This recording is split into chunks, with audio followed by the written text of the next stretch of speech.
The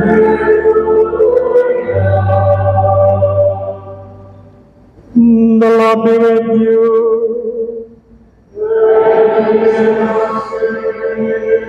A reading from the Holy Gospel according to Luke.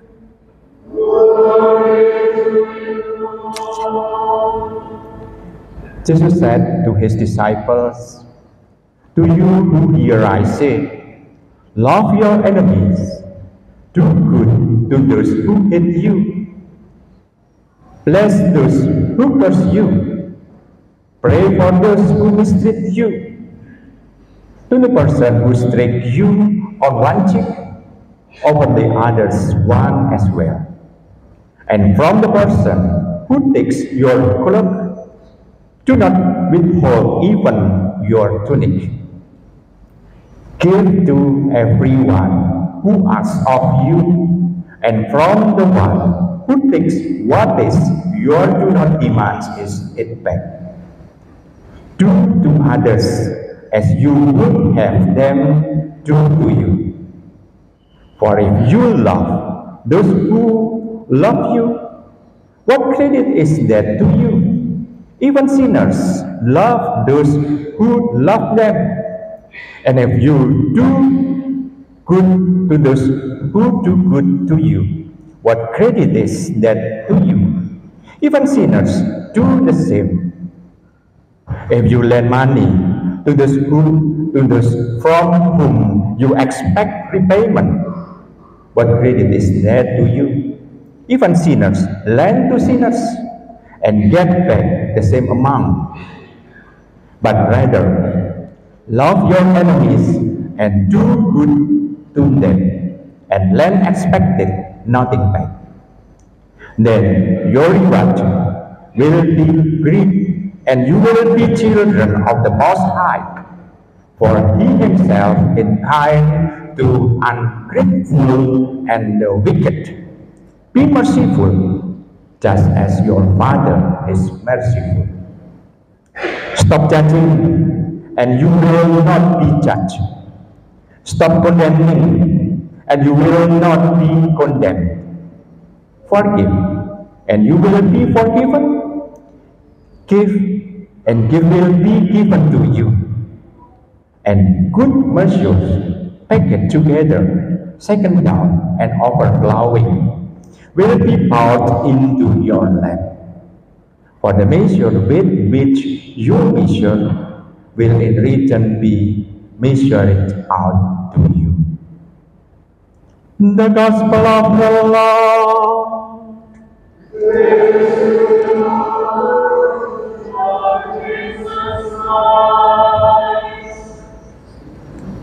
My brothers and my sisters, after proclaiming the Beatitudes, Jesus continued to teach the people about the lofty ideas He had set for His followers.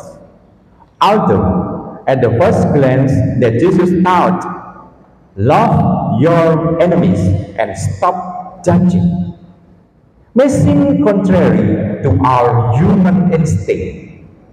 It is actually the basics for individual and societal peace. My brothers and my sisters, with God's courage and grace, we can make not only our guide in living our lives, but also our own way of living. Some time ago, Reader Digest published a story that might help illustrate what Jesus meant by loving one's enemies and not judging others. As we know, in the past and perhaps still true today in the rural areas, Chinese parents met their children. One such marriage took place between a couple who had never met before. When the veil was lifted after the ceremony, the groom was horrified by that he saw. The bride's face was badly scared by smallpox. Feeling cheated and angry, he ran away from his house that the same night. However, the pressure of family culture, especially losing face, was so strong, he was forced to return to her. But his anger still did not subside. He humiliated and abused her at every opportunity. As a result, he never felt the tenderness of her husband's love and appreciation.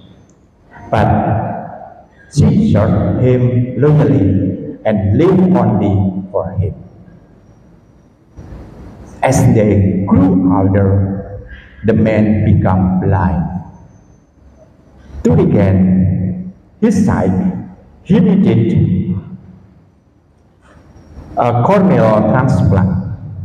But with so few donors and hospital overflowing with registrants, he felt his case was hopeless.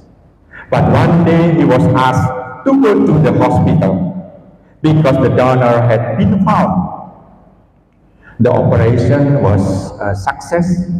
When he regained his sight, he was shocked to find out that it was his wife who had donated one of her eyes. It was a moment of truth for him. He saw the power of true love and made him a changed man. We do not know whether the Chinese woman was a Christian. Regardless, what Jesus said about loving your enemies can easily be said about her. Love your enemy, do good to those who hate you, bless those who curse you, pray for those who mistreat you. To the person who treats you on one cheek, offer the other's one as well. Give to everyone who asks of you, love your enemies and do good to them. Expecting nothing back. Be merciful, just as also your Father is merciful. My brothers and my sisters, the same thing applies to Jesus' teaching about not judging others. Stop judging, and you will not be judged. Forgive, and you will be forgiven. Jesus summarizes all this with a positive restatement of the golden rule. Do unto others as you would have them do unto you.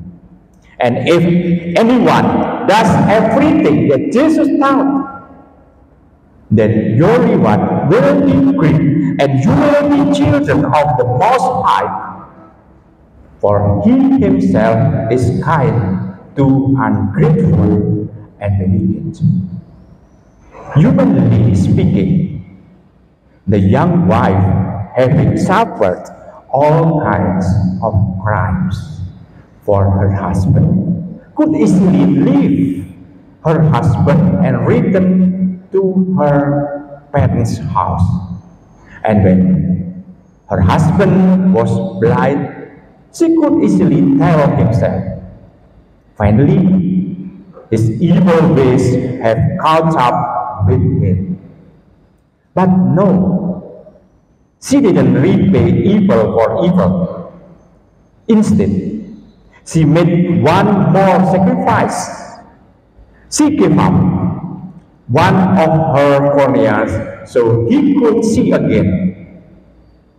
It was that last act that won her husband's heart. My brothers and my sisters, as followers of Jesus, we are asked to love our enemies. Love those who have destroyed our reputation through gossip or turn our children into drug addict, etc., etc. How can we?